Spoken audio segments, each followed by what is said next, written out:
Salut les humains. Pour le croyant, la principale difficulté de compréhension du positionnement athée vient du fait qu'il ne parvient pas à imaginer ce que c'est que de vivre sans croire en Dieu. Impossible pour lui d'imaginer que l'on puisse exister sans en référer en permanence au tyran céleste. Pour lui, l'existence du Tout-Puissant est une telle évidence que sa non-existence est tout bonnement inenvisageable. Du coup, l'attitude de l'athée lui est incompréhensible, pour ne pas dire passablement effrayante. Aussi, quand un athée déclare détester les religions et leur morale, son propos est-il très souvent considéré par les croyants comme une détestation des croyants, et donc une attaque personnelle, soit comme une détestation de Dieu lui-même. C'est une confusion que font beaucoup de personnes.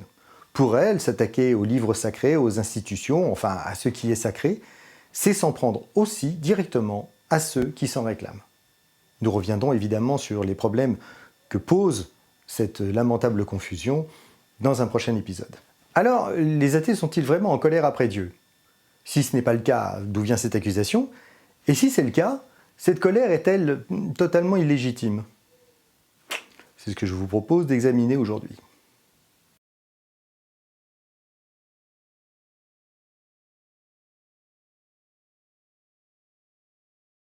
Cette accusation lancée par un certain nombre de croyants à l'encontre des athées est un sophisme particulièrement retors, parce qu'il fonctionne à plusieurs niveaux, lesquels se chevauchent et se justifient les uns les autres. Si l'athée prétend être en colère après Dieu, alors il reconnaît implicitement son existence.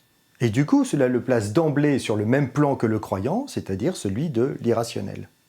C'est un sophisme de l'homme de paille, couramment utilisé par les agnostiques purs et durs, qui espèrent ainsi se placer au-dessus de la mêlée, en arguant que finalement les athées seraient eux aussi des croyants comme les autres. Et donc, qu'au fond, moralement parlant, les athées ne vaudraient pas mieux que les fondamentalistes religieux les plus obtus. Et donc que l'athéisme serait aussi une sorte de religion. La déficience principale de cette accusation est que, du point de vue athée, cette affirmation d'une colère dirigée contre Dieu est totalement absurde. Pensez-vous raisonnablement qu'un adulte puisse en vouloir réellement au Père Noël de ne pas avoir reçu le cadeau qu'il désirait le 25 décembre? Quand on a 5 ans et qu'on est déçu par son cadeau de Noël, passe encore que l'on engueule Santa Claus. Mais 2 ans plus tard, il est certain que ce sont les parents du petit prince qui se feront engueuler par lui si jamais ils ne trouvent pas au pied du sapin la console de jeu qu'il leur a commandée. Et pourquoi un môme de 7 ans n'engueule-t-il pas le Père Noël? Eh bien, tout simplement parce qu'il a conscience que brailler après un personnage fictif, ça ne sert à rien. Eh bien, l'athée est vis-à-vis de Dieu exactement dans la position d'un enfant de 7 ans par rapport au Père Noël. Il fait la distinction entre fiction et réalité. Non, l'athée n'est pas et ne peut pas être en colère après un personnage qu'il considère comme fictif. Un peu comme n'importe quelle personne dite normale, psychiatriquement parlant. Ceci dit, il est fort possible à l'athée d'être en colère après les gens qui en appellent à Dieu pour justifier et légitimer les violences qu'ils commettent à son encontre. Et quand je dis cela, je pense à cette habitude multiséculaire qu'ont les religieux de diffamer, menacer, vilipender, ostraciser, frapper, humilier, emprisonner, exiler, torturer et exécuter les athées pour la simple raison qu'ils le sont.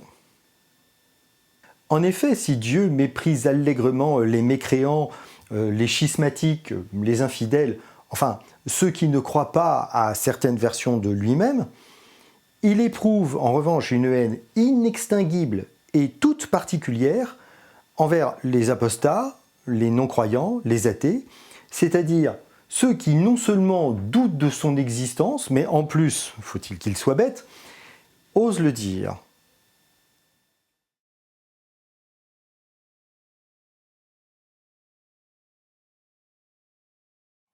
Le truc troublant, c'est que Dieu ne se donne même pas la peine de descendre en personne de son royaume céleste pour châtier les contrevenants.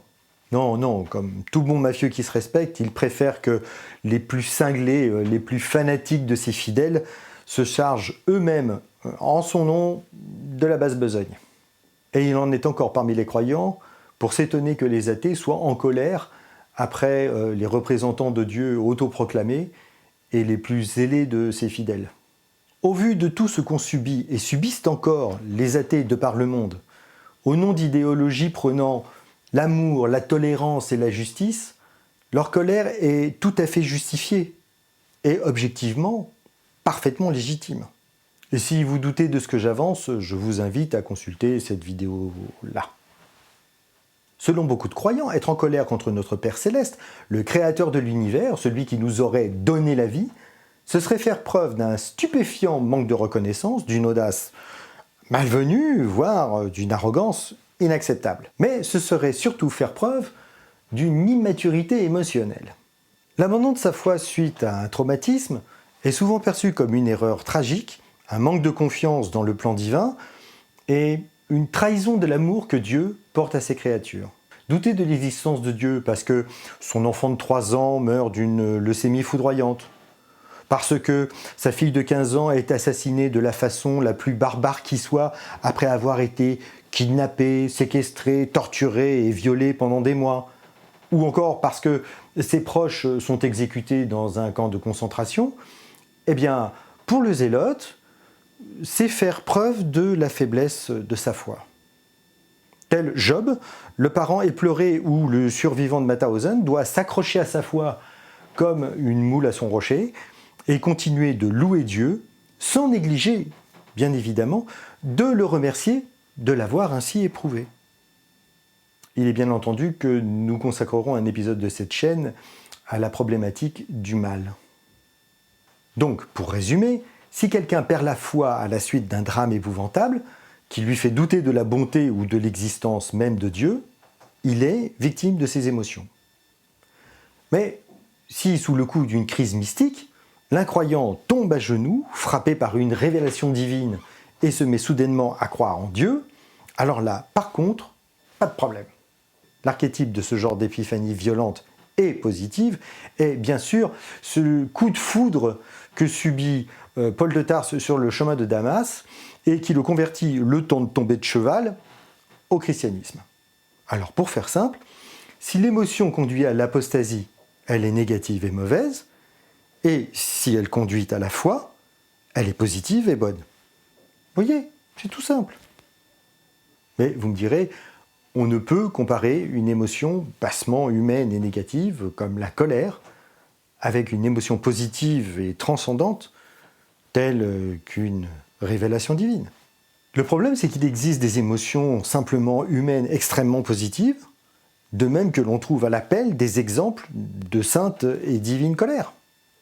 Par exemple, si je pleure de joie à l'écoute d'un morceau de musique profane, est-ce une simple réponse à un stimulus dans mon cerveau de primate ou une intervention divine? Est-ce exaltant ou avilissant? Si j'expérimente un orgasme particulièrement violent, bouleversant et satisfaisant, en pratiquant une activité sexuelle explicitement réprouvée par Dieu, est-ce une émotion libératrice ou dégradante? Quand Dieu, de colère que les humains n'exercent pas comme il l'entendait le libre arbitre dont il leur avait fait don, détruit toute vie sur la planète avec son déluge, c'est positif ou c'est négatif? Quand Jésus, de rage qu'un figuier, refuse de lui donner des fruits alors qu'on est hors saison, le condamne à demeurer stérile, ou quand il casse la gueule aux marchands du temple, cette divine colère est-elle libératrice ou affligeante de banalité dans son humanité? Si j'éprouve de la révolte en assistant à une scène de viol, et que cela me pousse à défendre la victime, est-ce aussi une émotion négative? Tous ces exemples prouvent surtout une chose, c'est que les émotions violentes, comme la colère, ne peuvent être jugées que selon leurs conséquences. Et ce jugement dépend surtout du point de vue ou des a priori de celui qui les observe. De ses biais de confirmation. Or, manifestement, la colère provoquée chez la victime d'une injustice ou d'une incompréhensible cruauté divine n'est considérée comme négative par les croyants que si elle conduit à l'abandon de sa foi ou à la négation de l'existence de Dieu. Ce qui sous-entend que l'abandon des croyances, qu'il soit provoqué par une émotion violente, un molle désintérêt ou une réflexion philosophique poussée, est de toute façon vu par les croyants comme une perte, une faute, un malheur irréparable. Alors que, du point de vue de celui qui les abandonne, ce renoncement est littéralement décrit comme une libération, voire carrément une renaissance. Et cela confirme que tout cela n'est qu'une question de point de vue. Au final, on peut légitimement se demander si cette colère envers Dieu que le croyant attribue à l'athée n'est tout simplement pas une projection de son propre ressentiment.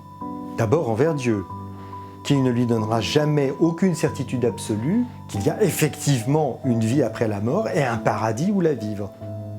Ensuite envers l'athée, dont la présence même oblige le croyant à envisager la possibilité que Dieu pourrait ne pas exister. Hypothèse terrifiante, car si effectivement Dieu n'existe pas, alors il est probable qu'il n'y a pas non plus de vie après la mort. Et s'il n'y a pas de vie après la mort, alors tous les efforts faits, tous les sacrifices et toutes les privations volontairement consenties ici-bas pour s'assurer une place au paradis auront été vains et inutiles. Il y a de quoi se la mordre quand même. Quand, à la fin d'une vie passée en dévotion, on est obligé d'envisager une telle possibilité, il y a de quoi être frustré et en colère, non? Alors, chers frères humains, si je puis me permettre un tout petit conseil, dans le doute, profitez de la vie, parce que jusqu'à preuve du contraire, on n'en a qu'une. Ciao!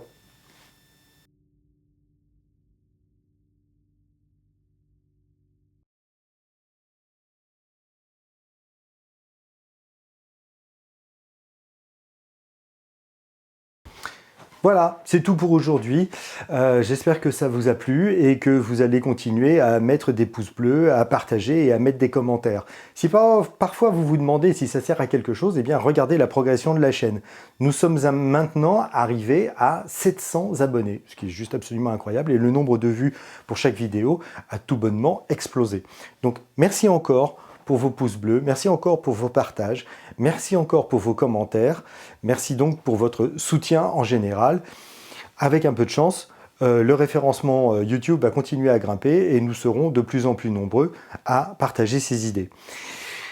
Pour ce qui est de la chaîne, je peux vous faire une petite annonce, c'est que je vais avoir un peu plus de temps à y consacrer et donc j'espère être capable de sortir un épisode au moins tous les 15 jours, voire à certaines périodes un par semaine. Je ne vous promets rien pour l'instant, mais les 15 jours, c'est très probable et c'est un objectif. Un par semaine, on verra si c'est faisable en gardant un minimum de qualité et de sérieux.